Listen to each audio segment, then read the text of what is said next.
Welcome back to the Bookfest Club. I'm your co-host Jay, along with my co-host Key and my co-host Jules. And today we have a very special guest in the house. It's been a long time coming, and we're thankful that she was able to join us today, taking time out of her busy schedule to give us podcasters a chance to interview her. But we're not going to hold you too long. We're going to get right into it. We got to give you appreciation. Go ahead, take it away, Jules. Hey, listen up. Jaquel J is in the building, y'all. Now, let me say this right away. All right. We're not talking about somebody who just writes books. We're talking about a woman who has built a whole universe with her pen game. All right. A USA Today bestseller author, a Kindle chart topper. I'm talking number one in the world, Craig. Let's go. On the Kindle store charts. All right. Number one. A powerhouse storyteller who has written dozens and dozens of books and created some of the most talked about characters in urban fiction. She is one of the most prolific voices in the game.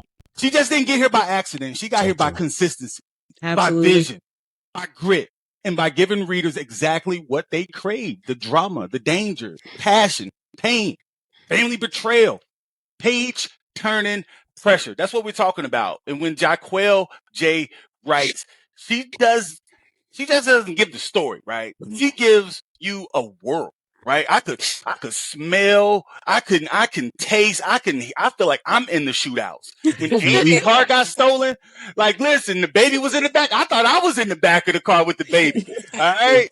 Talking about a world so vivid, so cinematic, and so addictive that readers don't just read her books, they live them. They argue about the characters on TikTok Live. They laugh through Capadonna's one-liners. They gasp at the twists and mourn the losses like they know the people personally. Like they at the funeral fixing grandma's wig, right? Come on. Right. She goes, she went, whether it's in indie excellence, whether it's a traditional publishing release, she has proven that her voice is not just popular, it's powerful. She's not just chasing a lane. She built her own doggone lane. Talk to her. She said, I think she said in one of the interviews that her cousin calls it urban action. And I'm like, man, that resonated with me for real. And let's be real. Let's be real, Hollywood.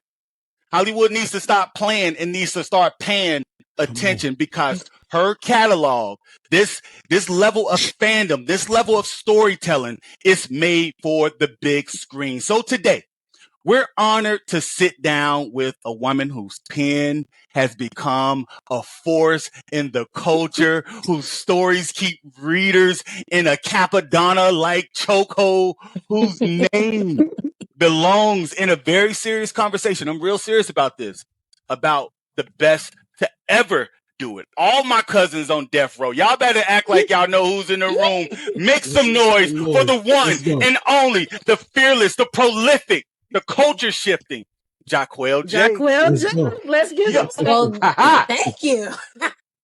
No problem. We definitely had to give that to you. We definitely had to get that one to you. But like I say, we ain't gonna hold you up. So go ahead, Key.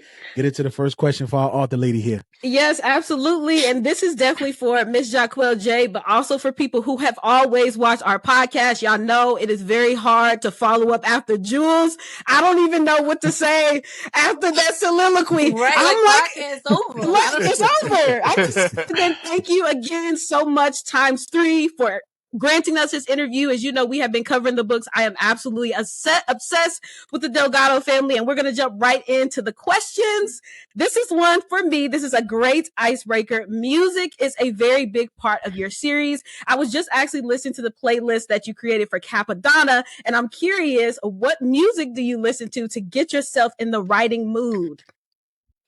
Well, when I first start writing, because I gotta like hype myself up, I'm listening to all like DMX, Jay-Z, all of those kind of songs just to get me like right mentally. And then I go into like my shuffle, and my shuffle could be anything from, I'll go from Jay-Z to Avril Lavigne. Like it is literally there's no like, it's a mix. Yes, it's so all over the place. My brother one day was in a car with me and we was listening to something, then it went to something. He's like, what is this? Like, what? Like how do you listen to music like this? But definitely I listen to those kind of musics, and then once I get into it and like writing the serious scenes, I kind of go to like sad or whatever. But each playlist is like a mix of everything that I felt like for that book. Mm-hmm. Yeah, so, absolutely. Following that up, like what inspired you to become a writer? Because you're from New York, right? What inspired you to become a writer, being from a place? Because there's a lot of New York references in your book. One in particular, the Amy situation where Jules mentioned it when she had the baby in the back seat, right off of Linden, like, and that whole area, like Linden movie theaters, right? Linden Motor and the dining, like I can picture it. So for somebody like me, BQE scenes, and I'm just like, whoa, like I envision all of this. Did being from New York, did that help you, inspire you to be a writer, or was it something else? I always I was a reader before I started writing, so I read everything. So when I decided to write a book, from where I'm from, there's no authors. Like everybody, you work for the state. Like this is what you aspire to work for the state. That's your goal. Yep. So taking a chance, doing something like entrepreneurship or writing, that's okay, you can have that. Like that could be your dream, but you need to go make some real money. So at the time when I first started writing, I was still working a full-time job. I would get off of work, come home, write a few chapters. Oh, wow. But it was never something I was like, I'm not going to publish it. It's just something I was doing to take my mind off of working all day long. But my older sister had came over from work one day, and I was washing dishes and she was reading my laptop, and she was like, yo, you need to write this. This is good. Like, you need to publish this. And I'm like, stop playing with me. Stop messing with me. She's like, no, seriously, you need to really publish it. This is good. And at the time, I didn't have dialogue tags. It was no broken up it was a mess. But I was like, you know what? I'm going to do it. And at the time, I was like, who knows what this will be? Like, this could be just something to do for fun, but I'm going to still keep my job. Right. Yeah. I was like, I'm going to just go for it. Okay, Jules, go ahead. That's cool. And so I'm going to make a transition to your books, because at first, when I first picked up Capadonna, I was like, man, it's just another hood book, man. Somebody trying to it's going to be poorly written. This is jail content for cats that's locked up to read, for real. But the parent murder suicide thread was just devastating in Capone, and I feel like it forced me as a reader to really sit with the damage that was left behind. Right. That was just traumatic. And so when you write moments that are dark, what responsibility do you feel to the reader? I feel like I gotta do my part in some of everything that I write won't be bang bang shoot 'em up highways. It's gonna be some deep stuff, some hard stuff. I had people reach out yo, my father X, Y, and Z. My mom, did that or whatever. And at the time when I'm writing it, I'm not thinking of anybody other than what's coming in my mind. So I didn't used to in the beginning. I started putting kind of little warnings, hey, this is what you're gonna encounter. And I didn't do it in Capone because I was just used to writing without trigger warnings, and now I noticed a lot of authors started putting trigger warnings because everybody's triggered by something. So I started putting in, I believe I started putting in it Capri or even Capadonna, but when I'm writing, I'm hoping it touches somebody. I don't know everybody's story, but I just know what it was put on my heart and my mental in that moment. And the amount of people that's reached out, hey, I had something like that happen to me. And it's kind of what are the odds that somebody has gone through something that Erin, witnessed and has had to grow and grieve and do all of that. So it's when I'm writing these hard scenes, I know they're hard, and I know I get kind of flack for people being like, dang, are they ever happy? But it's I feel like I can write, I have the lovey-dovey, happy books, my romance books, the lovey-dovey, happy, barely any drama. But I feel like within this series, I felt like I had to, go all in with every subject that I touched on. Okay. Yeah, man, thank you. Yeah, that was, man, absolutely. I like wolf in sheep clothing. You talk about the lovey-dovey. That's one of my favorites right now. Yeah. And piggybacking off of what Jules said, something that I really, really enjoyed off the bat about your story was Capone having sickle cell, him and Aaron having a daughter that had Down syndrome, Capadonna, the issues that he's going through, his faith, his religion. These characters right from the beginning felt so real. They felt like friends or uncles, and we call ourselves the cousins because it literally feels like a family. Is there anybody in your real life who has inspired your fictional characters? Oh, for sure.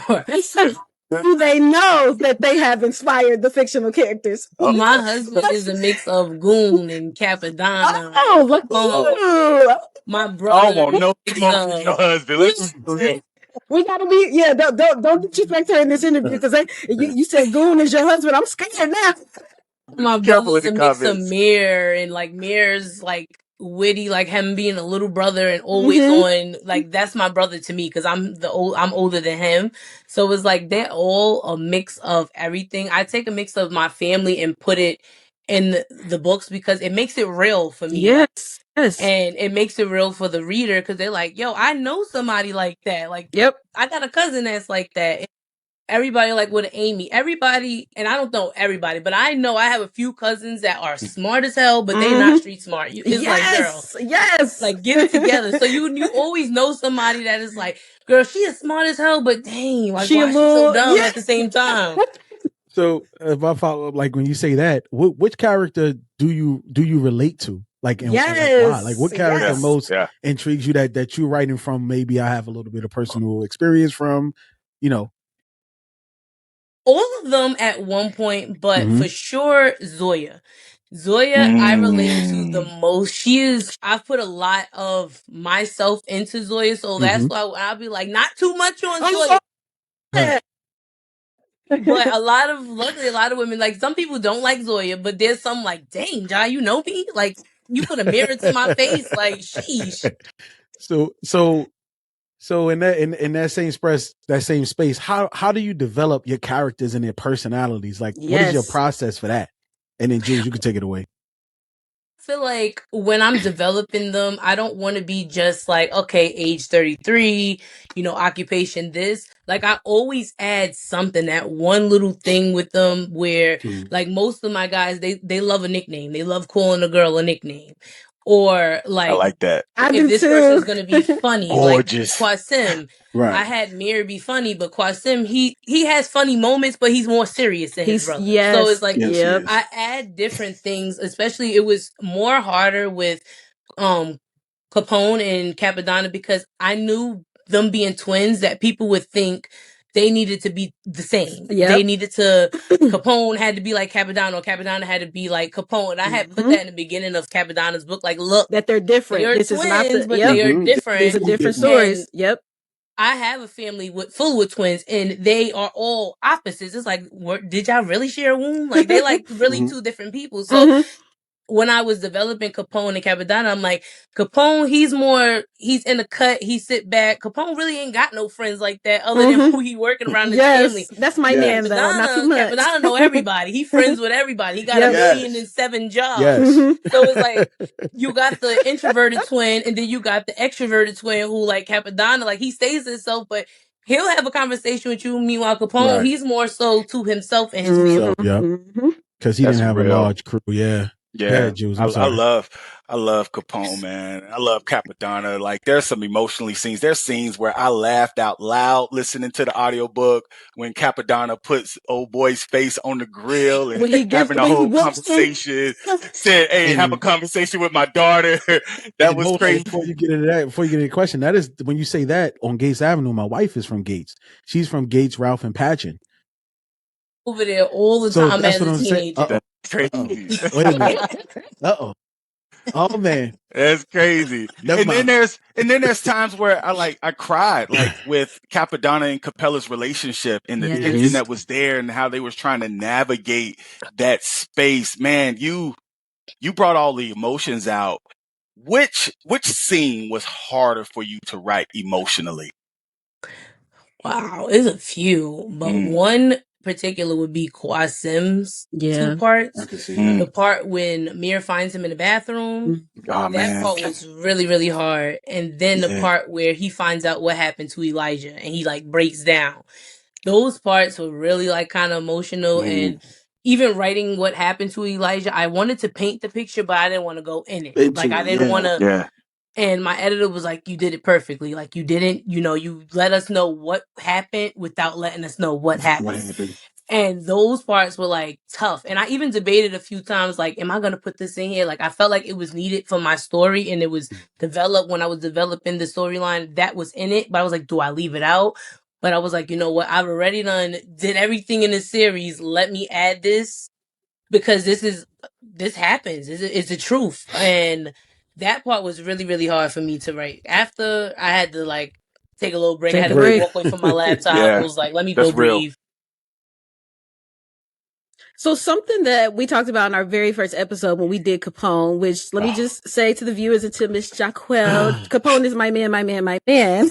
Nobody can tell me anything about him like that. I went on the episode, I was just like, it's giggling. But one thing that we talked about was who we wanted to see play Capone or Capadonna or the characters. And I just heard that another Black author, the Kennedy Ryan, has this deal where her Before I Let Go series is being turned into a TV show.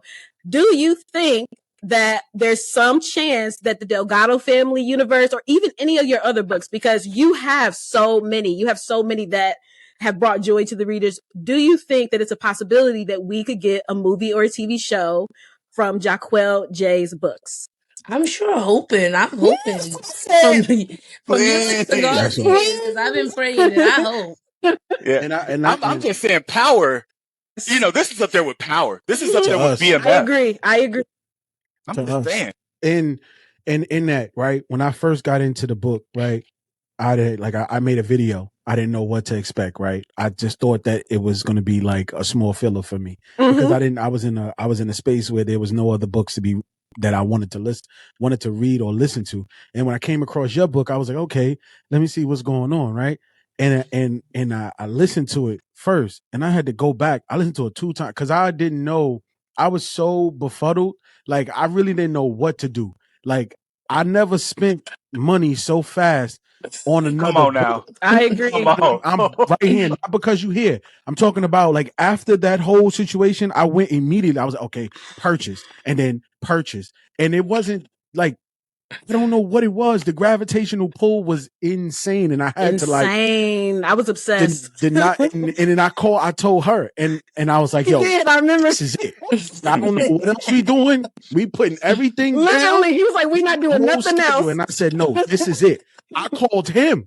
This is how it got started, mind you. This little L you see right here, this how I called him. And I called him on the way from a funeral because I was thinking about everything that happened. And I was like, yo, I was in the countryside next to a cotton field in Virginia. And I'm driving and I'm like, yo, get the book.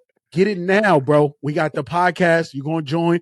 This is what's going to happen because I'm telling you, this is something I'm talking about top tier. He said, yo, did she move? I said, bro, she moved into my top 3 of all time. Literally. It was top books of last year. Like, it's not just about urban fiction. It's not just about any shooting, any relational portion. It's the lessons in what you're teaching young Black men in our space that it's okay to cry.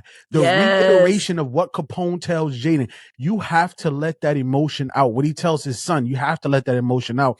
And me and my wife, we kind of go back and forth. And I'm like, man, this is in a book. This is in a book written by an African-American female that is having men of African-American descent express themselves in this form of fashion. It's okay to cry. It's okay to show emotion to your woman, something that I know that I wasn't taught. Just to see that, I was like, this is just more than just that. And I wanted to give you kudos on that. So my question next after that is, when you like, what challenges do you face when writing a book, and how do you overcome them? Usually it's not enough time in the day. Like now my schedule is pretty jam-packed, so I gotta kind of like schedule my writing in. But sometimes I feel so deeply about these characters that it's like when I do sit down to write it, it's like the emotion is like, all right, I gotta sit back a little bit. I can't write it right now. It's not coming out how I want to, and it's usually coming out so fast in my head that when I go sit to write it, I'm like, all right, I gotta chill real quick because it's not coming out how I want it to. But yeah, that now is just like finding the time, and it's not enough hours in a day. Got you, Jules. Go ahead. I just want to piggyback off of what Jay said earlier when he was talking about just the impact that it's making on the Black male community. Man, my marriage is improving because of Quamir. How romantic he is. Yes. I love that. Yes.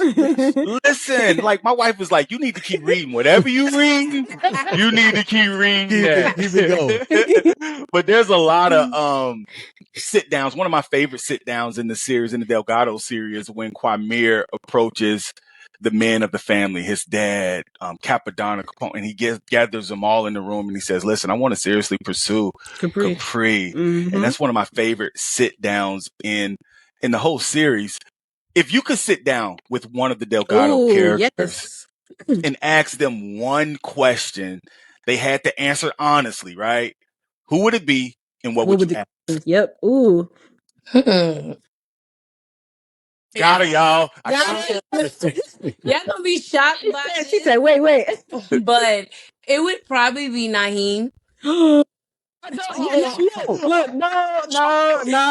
Look, you made Jay's day. That's his character. We don't like Naim, but that is Jay's dude. Listen, I like Naim.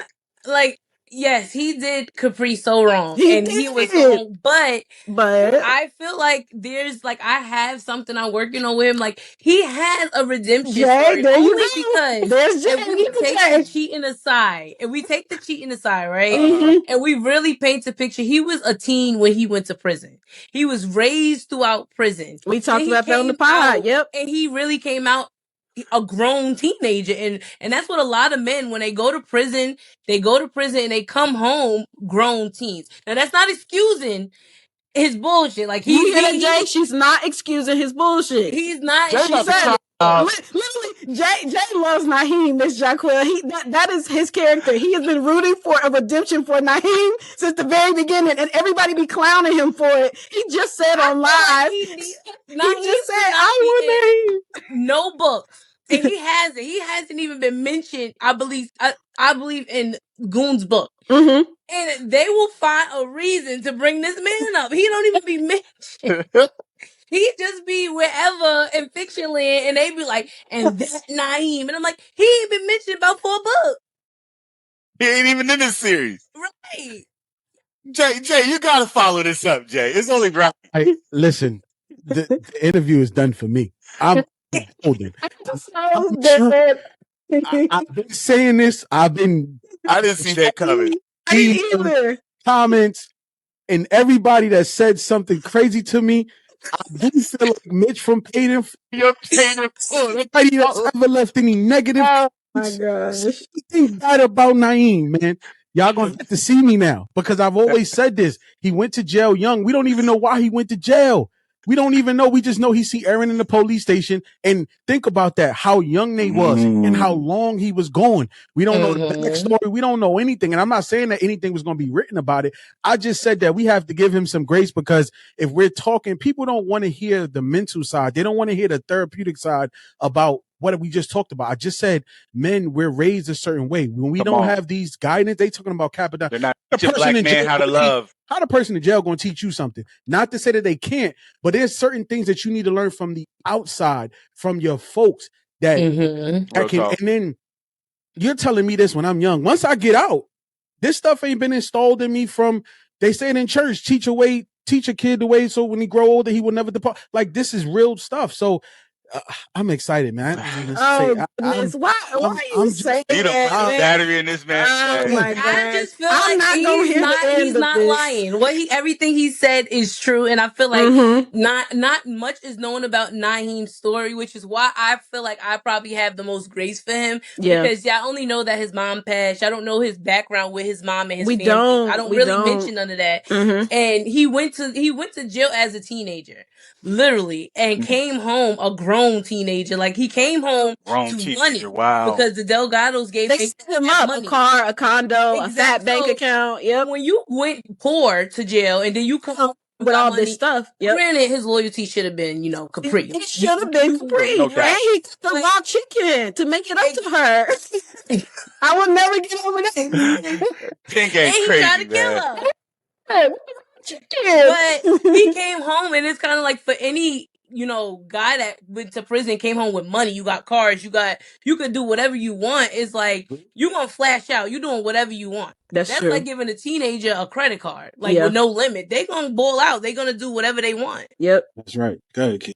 Okay, so like I said, Jay has been champion for Naim since the very beginning. He loves Naim, and he did a whole live about, I think that we should have a Naim book and redemption. And that's so how do you balance knowing your characters and writing the story that you want to write with the demands of your fans? Because we know that they go crazy. They're like, where's the next book?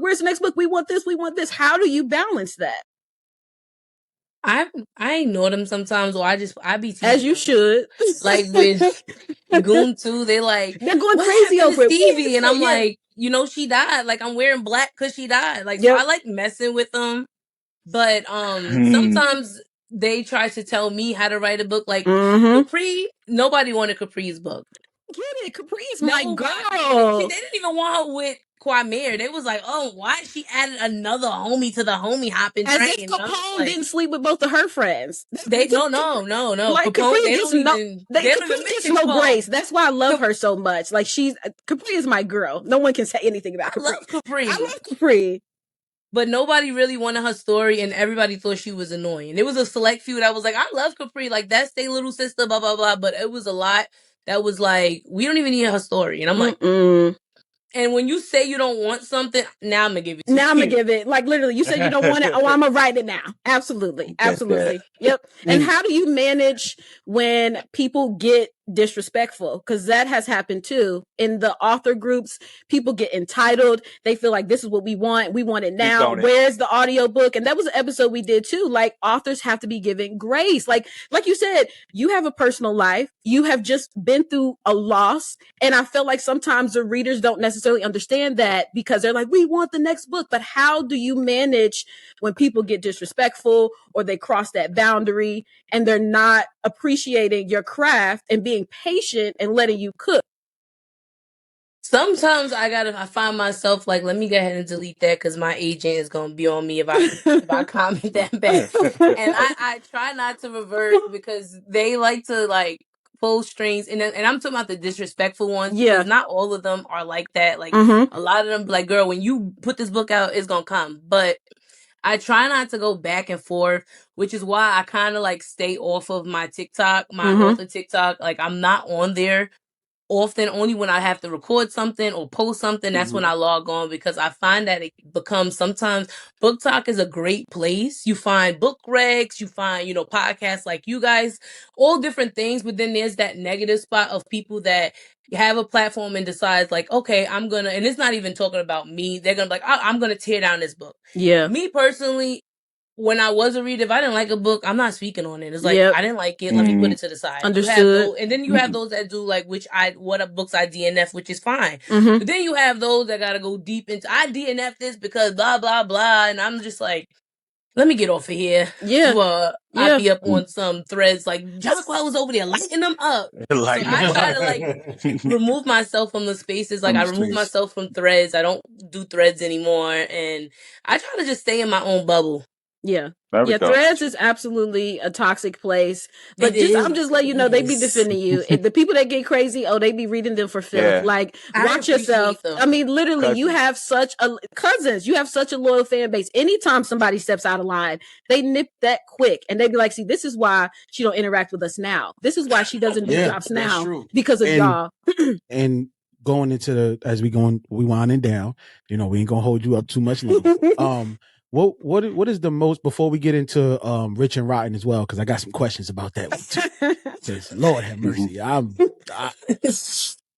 Yeah. What is the most rewarding? Wow, we're gonna put the Nas in the head. Nas in there. We put him in the Naim bubble. All the names that start with an N. But well, let's get into more the lighter side. What's the most rewarding part of becoming a published author? I would say just being able to go on tour and see my readers. Like, I love coming to a bookstore and just seeing them and they hugging me, and like some of them like have brought me to tears because they'll cry and tell me like how much my books have made an impact. And when I'm in my office and I'm writing, I want to make impact, but I second guess myself a lot, so I don't be like, this ain't about to move anybody like that. But some people like were like, hey, like, you got me through a dark spot, you got me through losing my father, my mom, and stuff like that. So just being able to interact and hug them and see them, that's the most rewarding part, honestly. And before you go, Jules, I know I'm not gonna put it out there, but I know you're gonna be coming out here soon. And I went to get the tickets, and I mean, like, Nike, it's like sneakers. I went to the bathroom, I came back downstairs and said, let me go get the tickets. Joan was like, no, you gotta wait. Like, there's no more seats. And I'm like, sorry, try again next time. So I said, I'm gonna be outside the barbershop like an Inferno God, and somebody just not getting in. And you're gonna have to deal with that day. Oh my God! And that's just that. No, wait, for which event? Oh, can I say? Oh, you're gonna be at Resist Booksellers. Oh, you didn't get a ticket? No, because I just went to use the bathroom, and from somebody in the book space, like, yo, did you get your ticket? And I was like, because it's sold out, and I was like, what you mean? I went to the bathroom. I came downstairs, and she was like, it's all. I was like, oh no, and I said, okay. All right, well, they won't play. Now I got to show them. So yeah, so you're gonna be the outside, representation. Oh my gosh! It's just the same way about her books. I think she talked about like the cover of the books are changing, right? And like it was like the last version of that cover. Same. I was like, all right. I was like, slight work. I'm on here. Literally came back. They were gone. I was like, listen, send me an email. Send my assistant email. I will send you guys the old Capone series. I will send each of y'all a copy. Thank you. I got you. Thank you so much. Go ahead, Jude, because we got like a couple more questions there. We got. Right. I got my last question, but before I hit you with my last question, I just want to say that I wasn't looking forward to reading Capri. I wasn't. However, when I did, that was the best experience top 5 reading. It's the best reading experience I ever had. Capri was that girl. I feel like that was your best. A lot of people felt like you. They didn't want to read her. They did. What else? She was a layered character. She's evolving in real time. She hurt, she fights, she loves, she reinvented herself. Yes. And I think that was it was a masterpiece. Like, it needs to be studied. Because he was texting real me. talk. He was texting me like, yo. Yeah, they would always be texting in the group chat. Like, why are you up anyway? Like, I'll get to it in the morning, bro. On my way to work. He loved. Yeah, that is true. He did love Capri. The texts prove it. And they love the audio too. I wanted to say they absolutely love the audio. Wesley was doing the voice that you guys loved. Wesley is a beast. Come on, yes. The voice is stupid. I love Wesley. She can do an audio just by herself. Both sides. So my last question is this. Let's hop in the DeLorean. All right, from Back to the Future. Let's gas up the flux capacitor with bananas and let's go into the future. All right. When the full legacy of your work is discussed years from now, what do you hope people will say Jaquel J gave to urban fiction that it didn't have before? I would say layers. Yes. I feel like when I started developing the Delgados, I have written a bunch of other books in the past that were urban fiction books, but with this one, I wanted to be different. I wanted men to be transparent. I wanted them to be emotional. I wanted it to be more than just, a guy just hustling. Yes. Like, I wanted it to be corruption and DEAs, and I wanted it to really be a urban crime fiction. Yes. So I want to say layers. Absolutely. And I think that's one of my favorite parts of the series is that the characters are so layered. Like they're not just here. And I love that maybe they're in the streets, but they want to do the legal thing too. Like Quamir, you know, he has a degree, he's investing. And then the Jay and Jules talked about this fatherhood. That was my favorite part of the series. These men, despite being in the street, they love being fathers. And that's why these two gentlemen, they say all the time, every episode, like, this is the perfect series for men who want to get into reading. I mean, it teaches them so many lessons. Fatherhood. Absolutely. My favorite part was about being sensitive and that not being a bad thing. My favorite relationship by far was Aaron and Capone, but I want to also speak to Capadonna and Alaya. They were really great. And I love how she is his safe place. He can relax around her. And just like these two learned, I learned that too. I'm not naturally like submissive. I'm kind of mean to my husband sometimes. Sometimes I'm kind of mean to him. And I was reading like Capadonna and Alaya and I'm thinking, okay, maybe I can be a little bit nicer. So I just want to say, you said like you want to be known for the layers. The characters are so layered. They have these intricate backstories. And I also want to say, it's amazing how all of these dots are connected. I think your ability to foreshadow, like, this is this character, but I want them to meet this character, and this is going to mean this in 2 books from now. Every time when we start connecting the dots on the, I'm like, how could she have even known to set this character up like this? And then 3 books later, this is connecting, like the secret brother, like what? Like, you know, so I just want to, they have been talking about it, and I just wanted to definitely say my piece. I love the story. Like the Delgado family universe, I'm literally obsessed with it. I am not a reader who likes to even read books back to back. I would like read a book and read something else. I flew through the Delgado family. Like I could not get enough.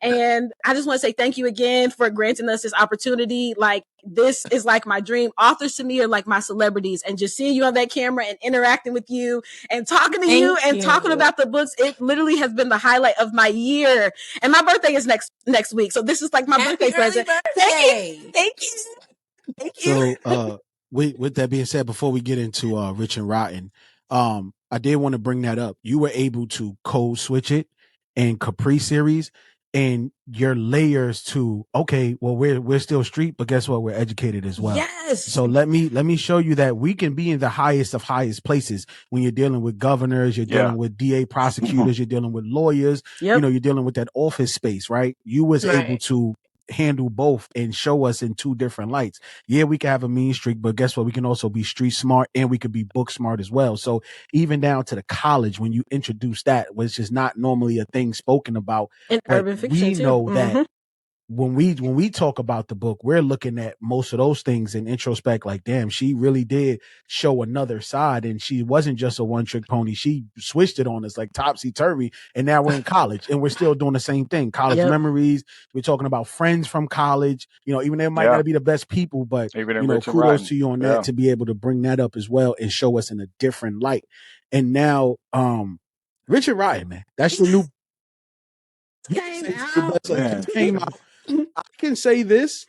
Tatiana is ticking me off trusting Nas like that, because any man I get it. You know, you didn't belong in that circle. You have that, I'm not rich enough and I can't give her the life that she wants. And, you know, I'm just going to be a burden to her. If I bring her to my side, it's going to be struggle. But you didn't give her the opportunity to maybe help you. And then you just bounce all these years and then you come back. And don't spoil it for me. I ain't read it yet. That's why I said you can't. Because at the end, I wanted to give Nas hands. Yo, I was like, nah, you don't just leave. Oh man, you didn't read. Come on. That's why I was just like, dang. So, what I will say is that book, and my thing for Rich and Rotten is it didn't have the shoot 'em up stuff, but I loved the story more than I liked the other. It felt like I was sitting with not sitting like that, but like you know how the stories was back in the day. It felt like I was watching stories like, oh my, like I was, oh my God, is he really? I knew Kareem didn't, you know what I'm saying? Like I was just saying this stuff. Kareem, it's no way he just sick. Like it's just no way, right? In my opinion, I'm like, gotta be some more than this, right? Yeah. And with the father and everything, I don't want to talk too much. You go ahead, because I like the airport scene. The airport scene when he snatched the boy up because he was trying to treat him like the help. I'm excited. Like the things that you bring out in your writing, Jahquel, is crazy because you put words around what people really be feeling. It's like, yeah, I got a friend who's affluent. I got friends who are, have a huge platform. And when I'm around them, sometimes I feel like that. Like, man, I should be lucky to be around it. Like, no, I'm a human. I should be dignified as well. And like the Nas want to come out in us. We want to snatch folk up and turn them upside down and stick change in their pockets, right? All the time. And so that was dope. I love it. I haven't finished it yet. I'm like 3 chapters away from finishing it. And so, man, it's amazing. I'm loving it. The street component of it snuck up on me. I didn't expect it. I was thinking that it was just going to be another romance. And what's your vision in writing this book? Like, it's not it's complete turn, but it's out of the Delgado and Caselli and Menace and everything. Like, what was the start of the process of writing this book? So starting this one, I was like, because it's traditional. They were like, I need kind of got to tone it down. Can't do like what I usually do. So I was like, I didn't want to do what I usually do. I wanted it to be different because now we're in, Delgado mania. So everybody thinks something is supposed to be Delgado. Yep. And I'm like, these characters are not, they're not different. Connected. They're different. So I wanted to kind of build the story, and I wanted it to be a slow burn in a way. And then once it hits that chapter, it's like, oh shit, what the hell happened? Like, what did she do? Like, wait a minute. So I wanted it to be a little bit slower because there are pieces that are going to connect in book 2 that is going to kind of be like, dang, and I didn't even pay attention to that in book 1. And she always leaves us on the cliffhanger. I have not read the book, but that is Miss Jahquel is known for them cliffhangers, And I want to say it's the type of cliffhangers that real talk. That's what I said. We need to get this a TV show. We need to call Tyler Perry or something. Like, seriously, I want to see, and then I'm gonna be the one to be like, well, I talked to the author. I read the book. Y'all seen the movie? I talked to her. Go watch it on YouTube. So now that you're on tour. Are you still on tour currently? Yeah. Oh, you just you in Atlanta now? I'm in Atlanta now. Well, I live in Atlanta, so it's really kind of like home. But I'm in Atlanta now. But then I have DC, and then I have Houston, and then I have Virginia. That's it. And what is some of the fun things and some of your likes and dislikes about being on tour as we wrap up? Oh yeah. My likes is the food. Like, I literally will be like, okay, what they known for? Let's try their food. Literally. And my new thing, I started needle pointing during my whole grief journey. So I'm like, I started needle pointing. So my new thing now is I will find a needle point store in whatever city I'm in, and my husband's like, oh God, like, why? But yeah, those are my top 2. And I travel with my family, so it's always something with them. That's dope. Got you. Or do you have anything like once the tour is over, you just gonna relax and kind of mellow out? She just came out of vacation, success? I think too. Yeah. Once the tour is over, I got like maybe a week, 2 weeks before I have to do Black Romance Bookfest. Oh yeah. And then after that, I have a stop in Chicago, and then I have ESS, my event, in July. Do you like going on tour? I do. I do get sick of the airport after a while, but I do like going on tour. And you said Chicago, that's in September, right? Because you're going to be at the Chicago Urban twice this year. Because I'm waiting to get tickets for my them tickets is expensive. Let me tell you that. It's worth it, definitely, but it's expensive. I am going to the Chicago Urban Book Fest in September, and I seen that. I think you'll be there, right? I think you're on there. Yep. And I'm in Indy, so Chicago is like 3 hours from me. I literally cannot wait. Yes, I cannot wait. I'm so excited. And before we let you go, anybody got anything else to ask Miss Author Lady before we get out of here? I just want to know if there's anything else coming up. People are always wondering, you just dropped Rich and Rotten. Do you have any other plans to drop any other books the rest of the year? Or you got something cooking? I have a few drops. I have a few. We spoiled. I got a finishing Goon out, his series. Oh, people gonna be excited about that. We have Cora's book, XO. And then we have Dez's prequel to give you the look before the Delgados became the Delgados. Mm-hmm. I can't wait. That's gonna be a blockbuster. I know people excited about Goon. They just been chomping at the bit. That's all I hear. Like, will y'all be patient? It's coming. Yeah, listen. Like, I told him, it's like, coming. I'm not even doing no promo. Literally, like, here, take the book. I don't want no beef. What do you have before like that? We don't want to hold you up no more. I promise you. But I want to ask you this to be. What do you like? What kind of inspiration or what advice do you have for anybody coming up behind you, young writers, anybody like that's a young writer, a young author, doesn't matter the race, whatever. But what do you have as inspiration wise for them? I would tell them to not compare, because I think a lot in the book industry, especially authors, a lot of them will see what I'm doing and they compare it, and it's like, I've been writing 12 years. This month is gonna be 12 years. It took 12 years to get here. Like, you're not gonna start day one and just, take shoot off to the top. And you may be able to do that, but I feel like stay in your lane, craft your craft. Don't focus on nobody else, because when I'm in my lane, I'm not thinking about nobody else but me. I'm just doing what I'm doing, and you gotta want it even when there's nobody cheering, nobody clapping for you. You have to want it. Yep. That's real. So we thank you, Miss Jahquel, Miss Author Lady. We appreciate you for giving us your time. Me. You know what I'm saying? We definitely will welcome you back. You're welcome more than you can come back whenever you want. You know what I'm saying? And we wish you more success and safe travels for you and your family on your trips, and enjoy your summer because you have earned it. We appreciate your writing. We thank you again. And y'all, man, this has just been an honor for us, man. Literally, one of the biggest honors. This was one of like, I don't even think you understand. Before we even started, they were like practicing and rehearsing. I couldn't even rehearse right because I had butterflies in my stomach. I'm not even kidding. I knew it. That's they were like, come on, Kiera. And I was just like, oh, I'm just tired. But I was so nervous because I was like, I cannot believe that I'm going to be speaking to Jaquel J. Like, I cannot believe this. Like, I was just like, oh my God, I was so nervous. And just getting to meet you and seeing how down to earth you are, and just getting to talk to you about your characters and pick your brain literally has been the honor of the year. I am so excited for what you have in store. I was excited to come on. Yes. Assistant was like, look, you had a lot going on. I'm like, I want to do this. See if they can push me back just a little bit. I want to do this. We will be flexible. Like, that was no problem at all. You're worth waiting for. You are absolutely worth waiting for. Y'all TikToks. And she commented on my Capri video. I was like, she commented. Like, literally, authors are celebrities as readers. So getting to talk to the authors, interact with them, interacting with you on social media, it's honestly been amazing. And I know this is going to mean so much to the people who have followed us, who have tuned into our videos, and who literally love you. Like, they love you, Miss Author Lady. We and the cousins. What do you call it, Jules? Death Row. We just like literally, we literally are like a gang at this point. Book, you own it for life, man. Exactly.